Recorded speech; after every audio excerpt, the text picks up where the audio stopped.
사울은 다메섹에 이르렀을 때 주님을 만나게 되어집니다. 엎드려지게 되어지고요.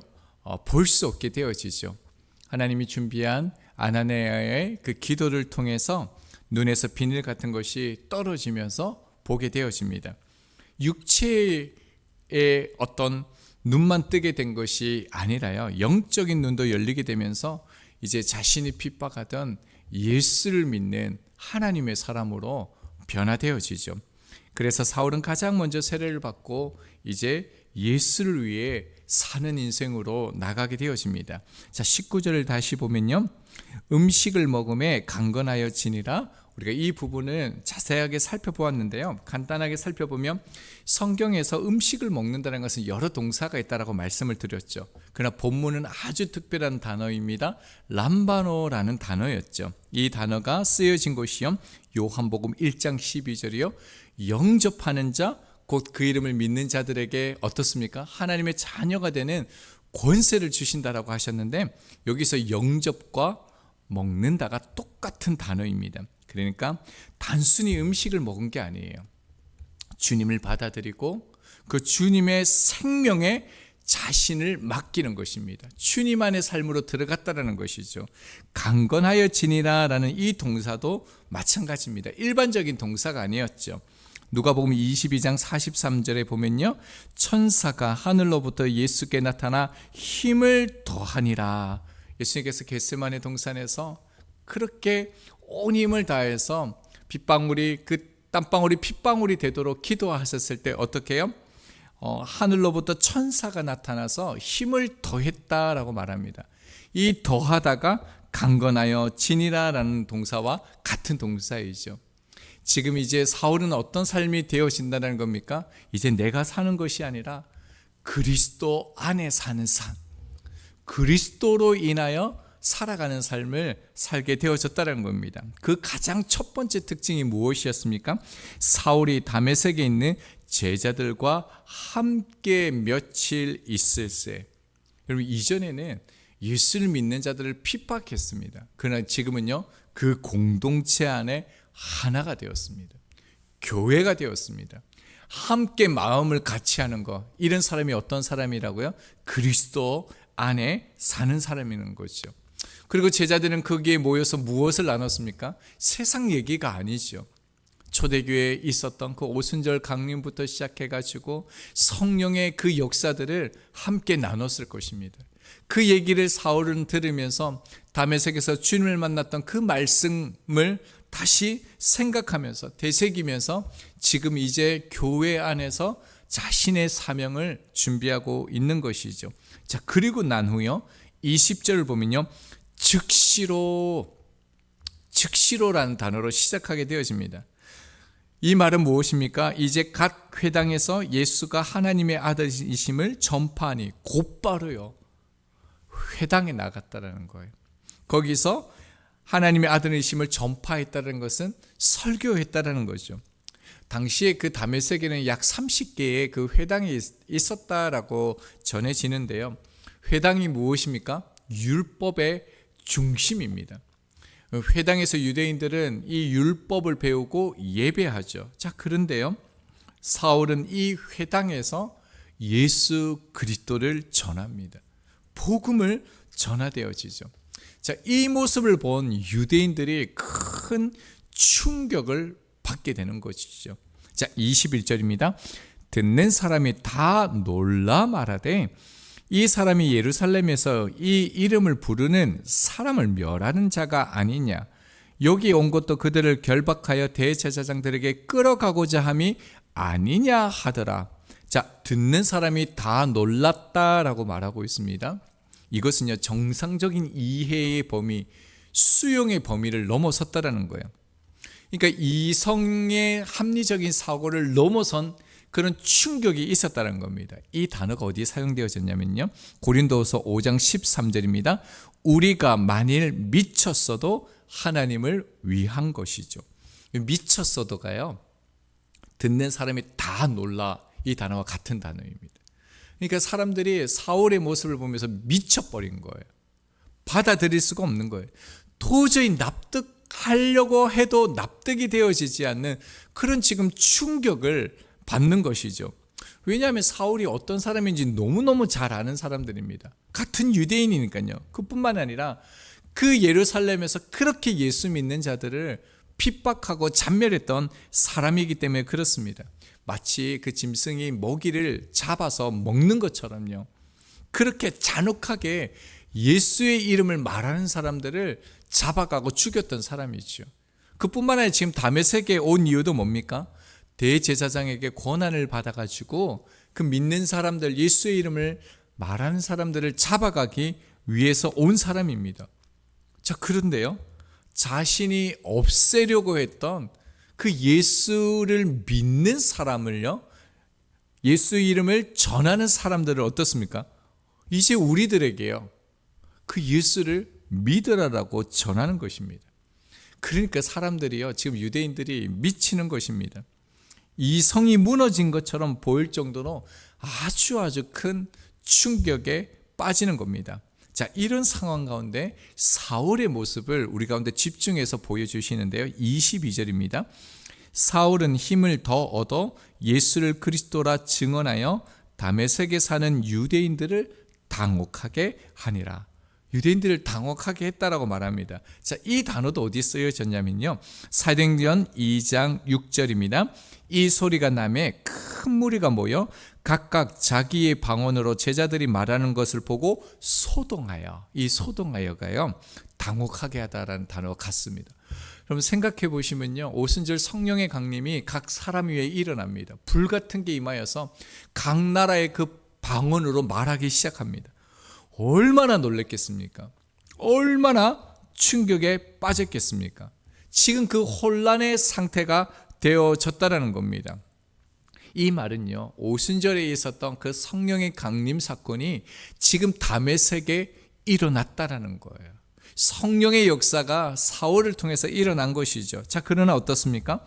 사울은 힘있게 복음을 전했지만 유대인들의 반응은 어떻습니까?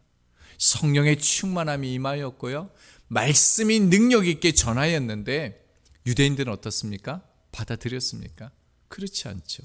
그들은요, 당혹했다라는 겁니다. 그냥 다 놀랐습니다. 거부한 것이죠.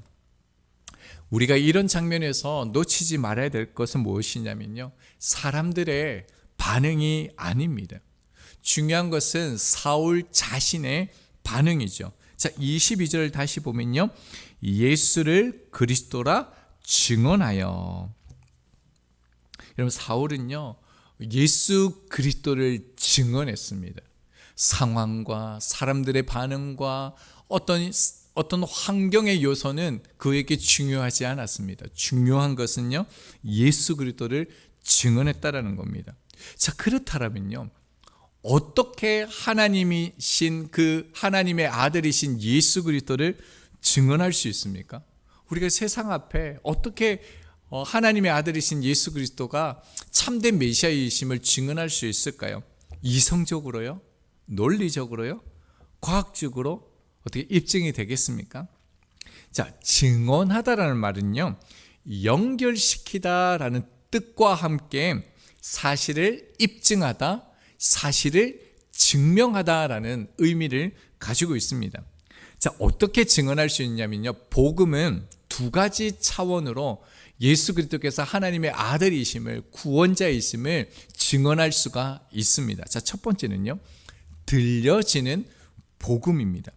자, 본문과 20절과 22절을 보면요, 사울이 강조해서 말하는 것은 한 가지뿐입니다. 예수는 하나님의 아들이라는 거예요. 그리고요, 예수는 그리스도다. 그럼 사울은 자기 간증을 하지 않았어요. 자기의 경험을 얘기하지 않았어요. 자기가 받은 은혜를 얘기하지 않았습니다. 어떤 것만요? 예수는 하나님의 아들이다. 예수는 그리스도라는 거예요. 특별히 20절에 하나님의 아들이라는 이 표현은요, 사도행전에서 처음 등장하는 겁니다. 그만큼 중요하죠. 그래서 후에 고린도전서 2장 2절을 보면요, 내가 너희 중에서 예수 그리스도와 그가 십자가에 못 박히신 것 외에는 아무것도 알지 아니하기로 작정하였습니다 라고 말합니다. 무슨 말입니까? 복음은요, 다른 것이 아니에요. 내가 받은 은혜나 나에게 응답한 것이나 이런 것들을 말하는 게 아닙니다. 복음은 예수 그리스도와 그의 십자가에 관한 소식이라는 겁니다.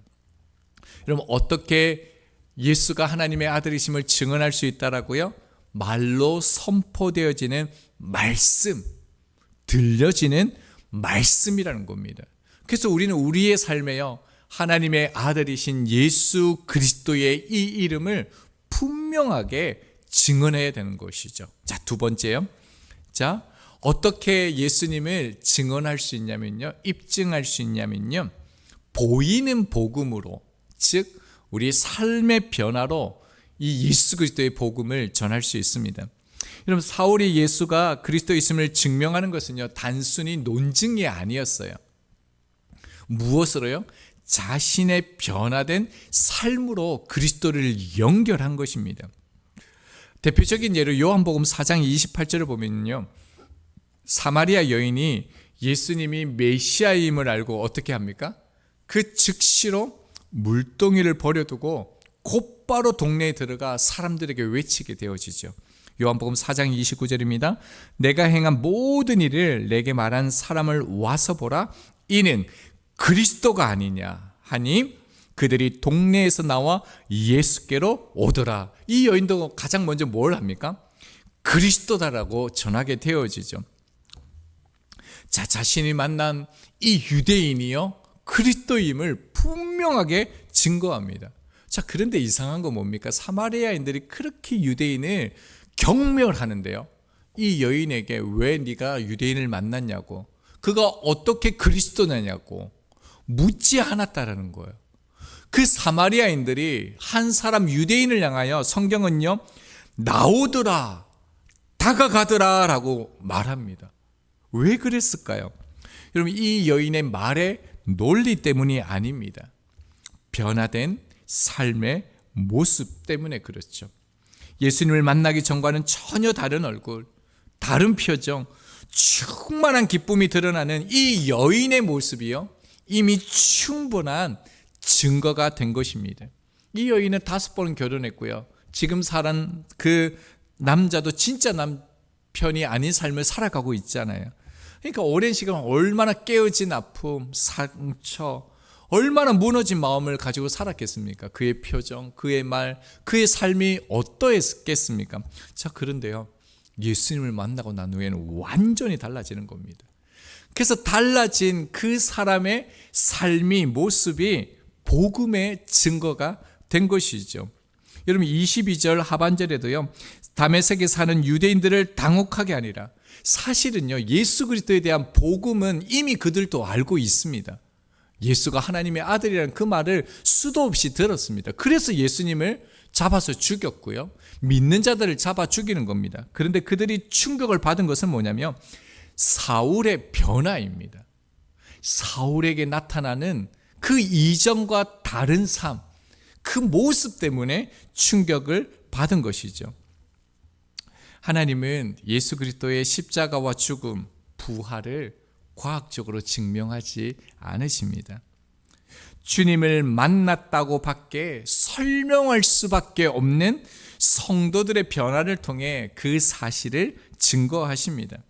결론적으로 우리의 삶에 왜 개인적인 성숙이 필요하냐면요, 우리의 그 개인적인 성숙과 변화는 우리에게 맡기신 복음의 통로이기 때문에 그렇습니다. 나의 삶의 변화 자체가 복음의 증거가 된다는 것을 우리가 기억해야 됩니다. 여러분, 이제 냄비를 맡겼는데 이제 찾으러 가면 완전히 새 거가 돼서 나옵니다. 여러분, 마찬가지로 저희들도요, 예수를 믿으면 믿을수록 더 새로워져야 됩니다. 말씀으로 코팅이 되어져야 된다는 것이죠. 자, 그렇다면 이제 결론적으로요, 어떻게 우리가 이런 성숙, 변화, 더 온전한 그런 또 믿음에 이를 수 있느냐라는 것입니다. 오늘 그것을 성경에서 말해주는데요, 22절을 보면요, 사울은 힘을 더 얻어 예수 그리스도를 증언하여. 여러분, 예수 그리스도를 증언하는 게 뭡니까? 전도이죠. 여러분, 사울이 복음을 전하지 않으면요, 사람들에게 전도하지 않으면 어떻습니까? 변화된 것이 아닙니다. 전도했기 때문에 사울이 변화되어진 것이죠. 믿음이 없으면 믿음을 얻기 위해 전도하고, 믿음이 있으면 그 믿음으로 전도하십시오라는 말이 있습니다. 여러분, 이 전도라는 것은 은사가 아니죠. 명령입니다. 마가복음 1장 17절입니다. 예수께서 이르시되 나를 따라오라. 내가 너희로 사람을 낚는 어부가 되게 하리라. 이 너희가요, 2인칭 복수를 썼습니다. 그러니까 베드로에게 한 말이 아니라 나를 따르는 모든 사람은 전도의 삶, 사람 낚는 어부의 삶을 살게 된다는 겁니다. 그래서 9장 20절에 보면 뭐라고 시작합니까? 즉시로. 여러분, 전도라는 것은요, 즉시라는 거예요. 복음은 내일이 없다라는 거예요. 충성은 내일이 아니라 즉시로, 지금 이 순간 해야 된다는 것입니다. 여러분, 요즘 피곤하지 않으십니까? 무기력하지 않으세요? 스트레스 많지 않으십니까? 저는 조금 있는 것 같아요. 너무 피곤하고 막 그런데, 여러분, 제가 해결 방법을 찾았습니다. 확실한 비법입니다. 잠도 잘 오고요, 스트레스에서도 자유롭게 되어질 수 있는데, 그게 뭐냐면요, 자, 22절 다시 봅니다. 사울은 힘을 더 얻어. 여러분, 이 더 얻어가 뭐냐면 미완료 시제예요. 한번 힘을 얻고 끝난 것이 아니라 계속해서 힘을 공급받는 상태를 의미하는 단어가요, 힘을 더 얻어라는 거예요. 여러분, 생각해 보면요, 사울은 복음을 전할수록 위험해지고 있습니다. 반대에 직면했습니다. 그래서 이제 이 다음 말씀 보면요, 사울이 죽임을 당하는 위기에 처해서요, 도망가는 장면이 나옵니다. 자, 그런데 이상하지 않습니까? 복음을 전하면 전할수록요, 더 큰 힘을 받았다라는 거예요. 이게 신비죠. 여러분, 전도하면 할수록 새 힘을 주는 것입니다. 전도하는, 복음을 전하는, 삶의 변화를 주는 그 자리에서 위로부터 주는 능력이 공급되어진다는 것입니다. 이제 저도 조금 전도회로 나가야겠다, 이런 마음이 좀 많이 들었는데요, 이 시간 오늘 우리에게 주신 이 말씀을 우리가 붙들고요, 우리가 즉시로 변화된 모습으로 우리가 전도하면 그때 하나님이 주어주시는 새 힘, 기쁨이 우리 가운데 충만한다는 겁니다. 이 효능은요, 하나님이 보장하십니다. 약속의 말씀으로 우리 가운데 주어집니다. 저희들도 좀 더요, 사울처럼 예수는 하나님의 아들이시다, 그리스도이심을 우리의 변화된 삶으로 증거하고요, 또 우리의 삶에서 하나님께서 공급하시는 그 힘을 더 얻는, 충만한 기쁨을 얻는 저희들이 되기를 소망합니다. 우리 22절 우리 한 절 말씀 읽고 이 말씀 붙들고 기도하겠습니다.